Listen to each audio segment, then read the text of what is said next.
3.1.2 Sudukut dan catak alir yang melibatkan struktur kawalan ulangan.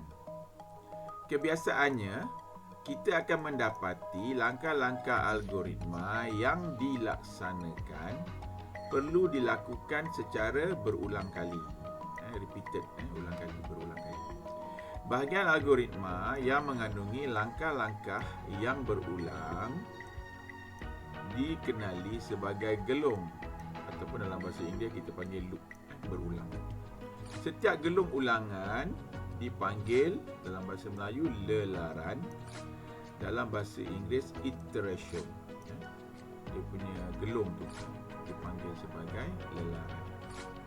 Struktur kawalan ulangan ada pelbagai jenis bergantung kepada cara pengulangan langkah dalam algoritma. So dia ada banyak jenis lah. Dia ada banyak jenis dan tengok kepada cara pengulangan langkah.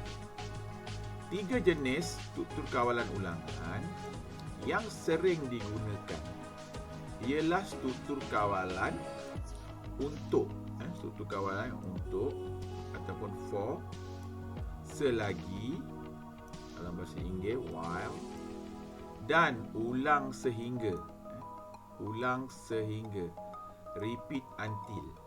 3 ni 3 struktur kawalan ulangan ni yang selalu digunakan. Kita lihat akses pantas laman sesawang di bawah untuk mengetahui lebih lanjut tentang struktur kawalan untuk. Okey, para pelajar boleh scan QR code ni menggunakan telefon bimbit, smartphone, ataupun boleh terus pergi ke laman web yang tertera untuk mengetahui tentang struktur kawalan untuk. Struktur kawalan untuk ataupun dalam bahasa Inggeris for. Struktur kawalan ulangan untuk akan melaksanakan satu langkah atau satu set langkah berdasarkan pembilangan yang telah ditetapkan.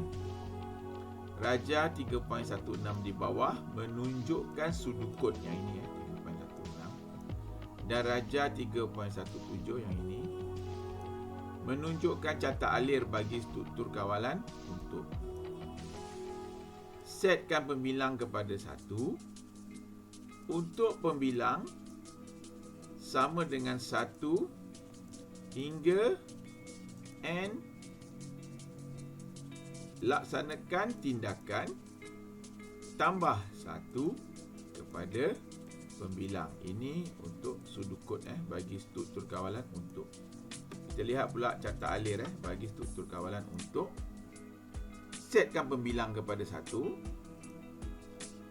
Lepas itu pembilang, simbol ini lebih kecil atau sama dengan n, tanda soal Jadi bentuk soalan, jawapan dia sama ada ya ataupun tidak. Okey. Katakan jawapan dia ya. Okey, apa tindakan dia? Tindakan dia ialah tambah nilai pembilang sebanyak 1. Kalau tidak, dia akan pergi kepada next stage lah, yang berikutnya kita boleh setkan.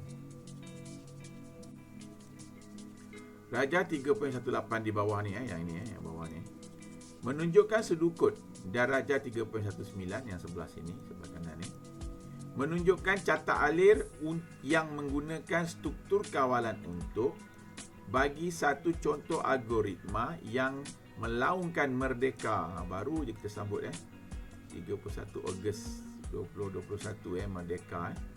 Melaungkan merdeka sebanyak 3 kali.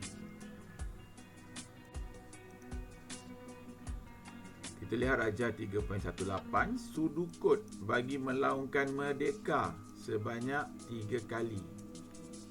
Mula dan juga tamat. Berdiri tegak. Setkan pembilang kepada 1. Untuk pembilang sama dengan 1 hingga 3, laungkan merdeka. Tambah 1 kepada pembilang. Kita lihat Raja 3.19 ni, catak alir bagi melaungkan merdeka sebanyak 3 kali. Okey, mula berdiri tegak. Setkan nilai pembilang kepada 1. Pembilang lebih kecil atau sama dengan 3. Kalau tidak, terus kepada tamat. Kalau ya, pembilang lebih kecil atau sama dengan 3, laungkan merdeka, tambah nilai pembilang sebanyak 1 kali. Berdasarkan Rajah 3.18 yang ini dan Rajah 3.19 yang ini, bahagian yang ditandakan jingga merupakan satu struktur kawalan untuk yang jingga ni. Yang ditandakan jingga, yang data alih ni yang jingga ni lah, kat atas ni. Bahagian yang ditandakan jingga merupakan satu struktur kawalan ulangan untuk. Perhatikan pembilang disetkan sebagai 1 di bahagian atas gelung sebagai nilai permulaan. Nilai pembilang disemak untuk memastikan syarat pembilang kurang atau sama dengan 3 dipenuhi. Jika syarat dipenuhi, tindakan laungkan merdeka akan dilaksanakan dan nilai pembilang ditambah sebanyak 1. Struktur kawalan ulangan berulang semula dengan menyemak nilai pembilang.